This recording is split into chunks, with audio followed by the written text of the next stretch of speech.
Shalom, haleluya, puji Tuhan. Salam sejahtera buat kita semuanya.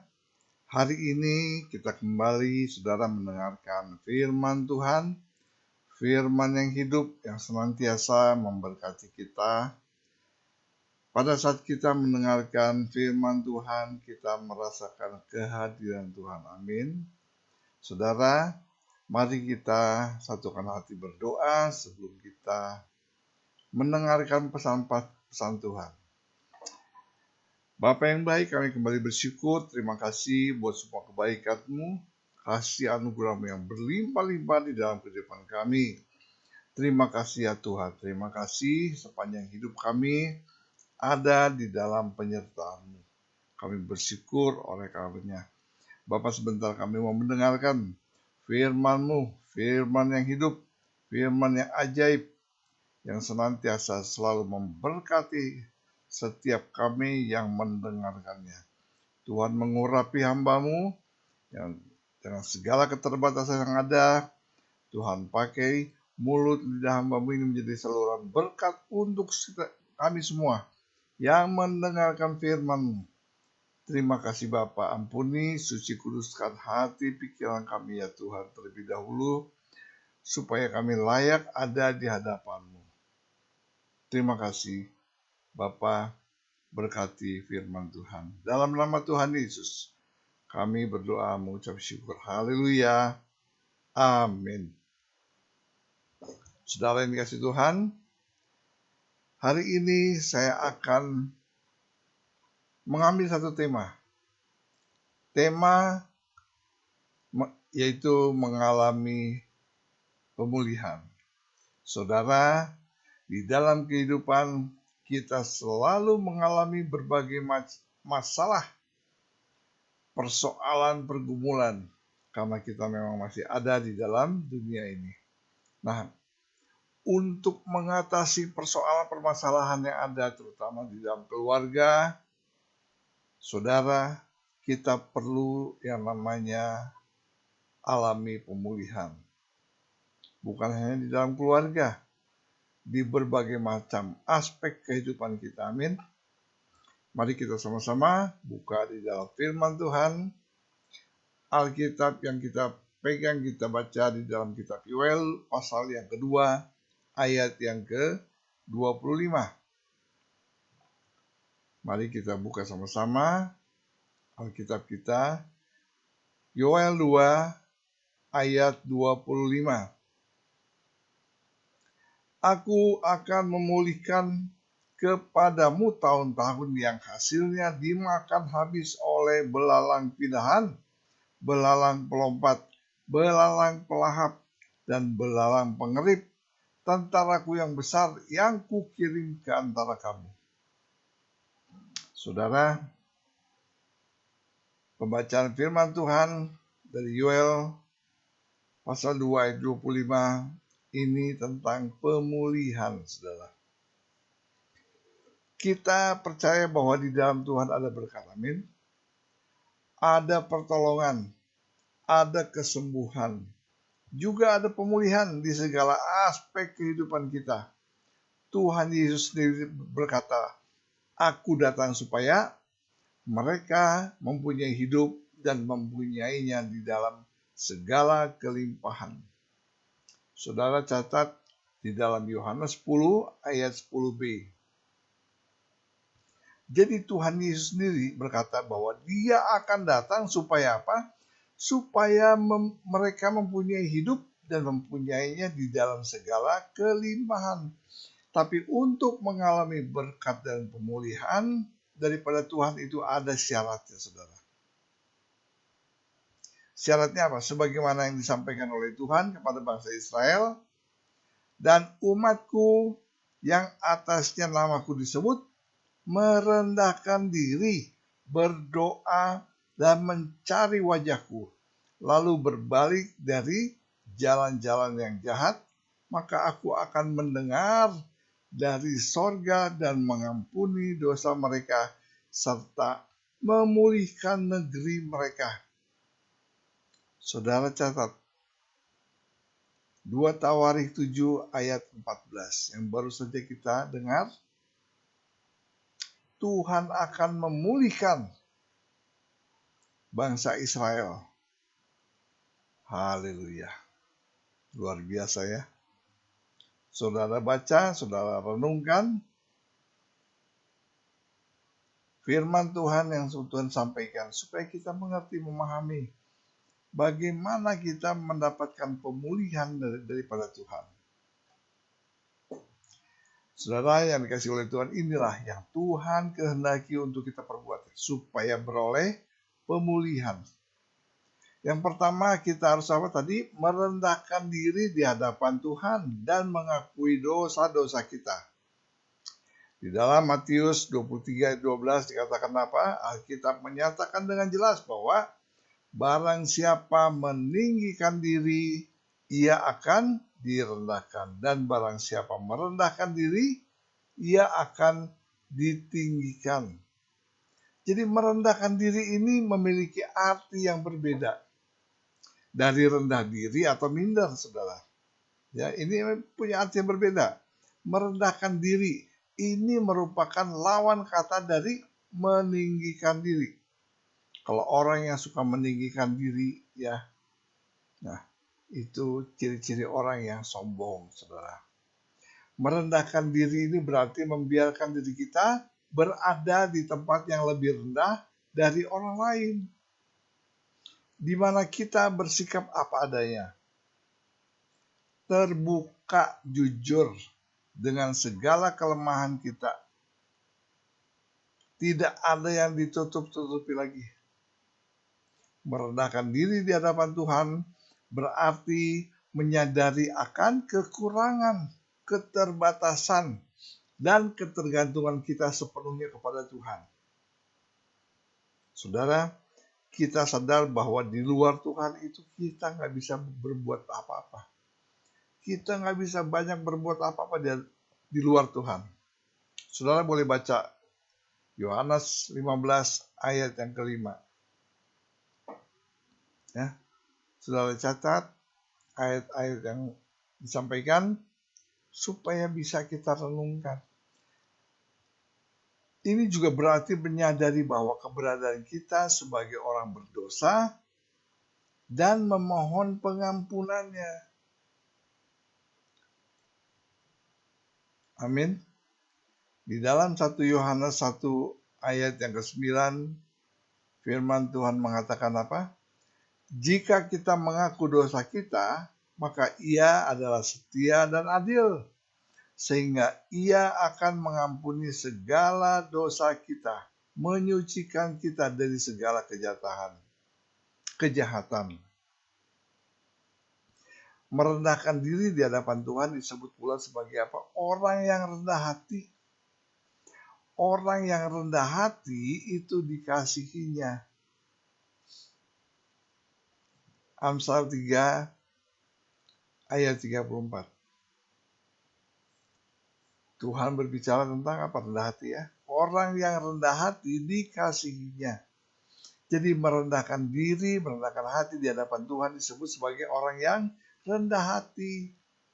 Karena itu marilah kita berkata jujur kepada Tuhan, mengakui segala dosa pelanggaran yang telah kita perbuat, maka Dia akan mengampuni dan memulihkan kita.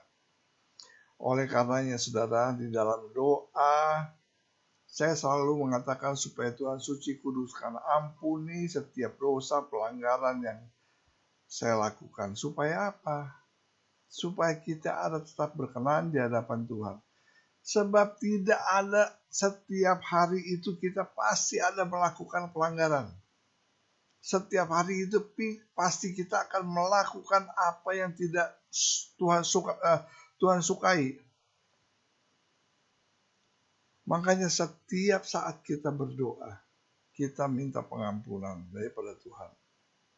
Kita minta supaya Tuhan sucikan, kuduskan kami. Supaya kita keadaan tetap ada layak di hadapan Tuhan. Kita perlu jujur kepada Tuhan, mengakui segala dosa, pelanggaran yang kita perbuat. Maka Dia akan mengampuni dan memulihkan kita. Itu kuncinya saudara. Merendahkan diri di hadapan Tuhan dan mengakui dosa adalah awal. Ini baru awal menuju kepada pemulihan, saudara. Baca Mazmur 51 ayat yang ke-19. Alkitab menyatakan bahwa jiwa yang hancur, hati yang patah, dan remuk tidak pernah dipandang hina oleh Tuhan. Saudara, kalau kita memiliki kerendahan hati, kita memiliki ketulusan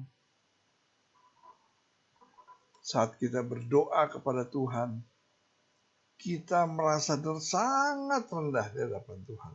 Sehingga jiwa kita hancur, hati kita patah dan remuk, karena kita sebetulnya memang tidak ada apa-apanya tanpa Tuhan. Dan Tuhan tidak pernah memandang hina kita, saudara. Itu perlu saudara catat.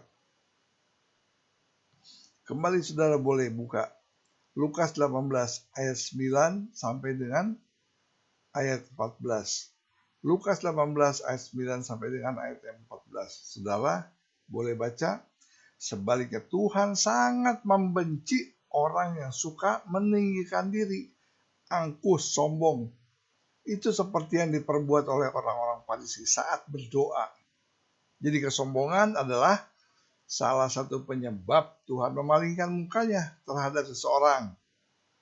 Padahal di segala aspek kehidupan ini kita sangat membutuhkan Tuhan.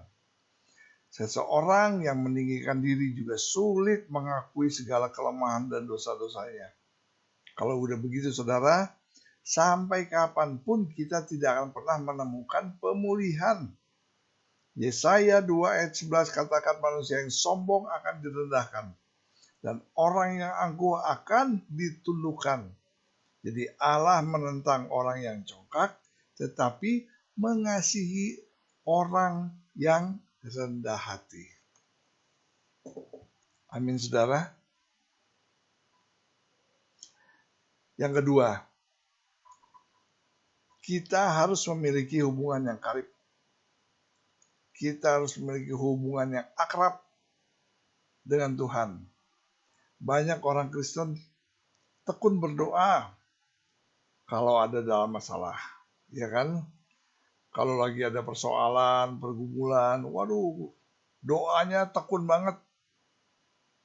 Tapi pada saat segala sesuatunya berjalan dengan baik, lancar, biasanya enggak lagi sungguh-sungguh mencari Tuhan.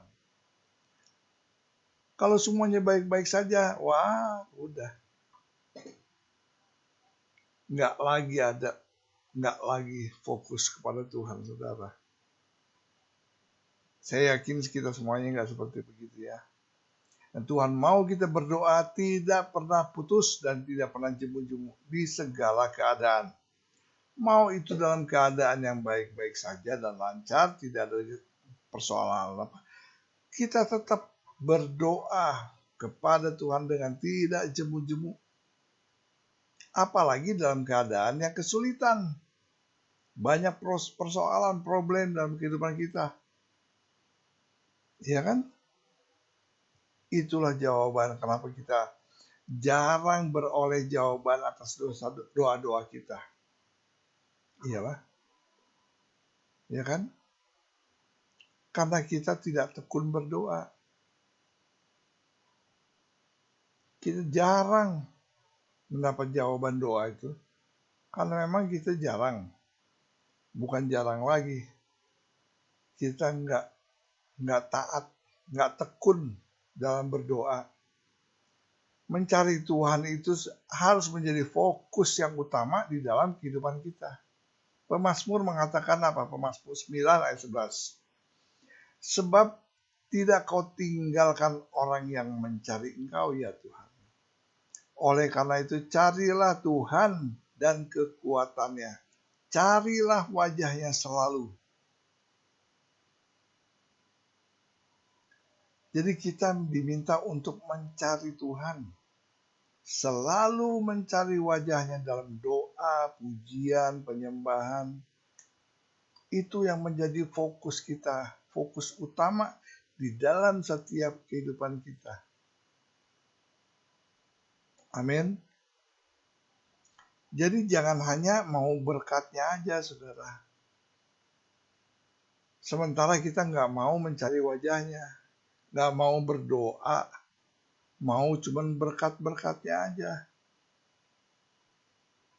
Dan Lukas 18 ayat yang ke-7, firman Tuhan berkata, tidakkah Allah membenarkan orang-orang pilihannya yang siang malam berseru kepadanya?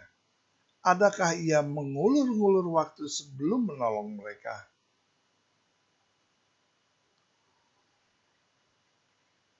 Saudara,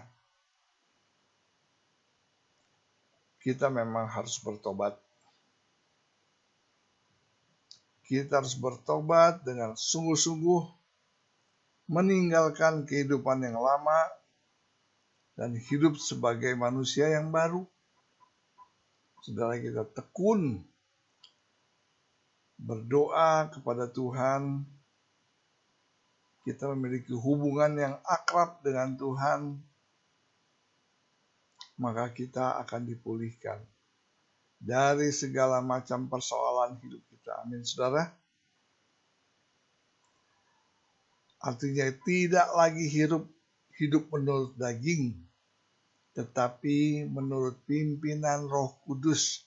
Tuhan pasti pulihkan hidup kita asal kita melakukan apa yang Tuhan kehendaki. Begitu, saudara. Ya, yang pertama tadi apa? Yang Tuhan kehendaki untuk kita perbuat supaya kita memperoleh pemulihan. Yang pertama, kita harus merendahkan diri kita di hadapan Tuhan dan mengakui dosa-dosa kita. Ya.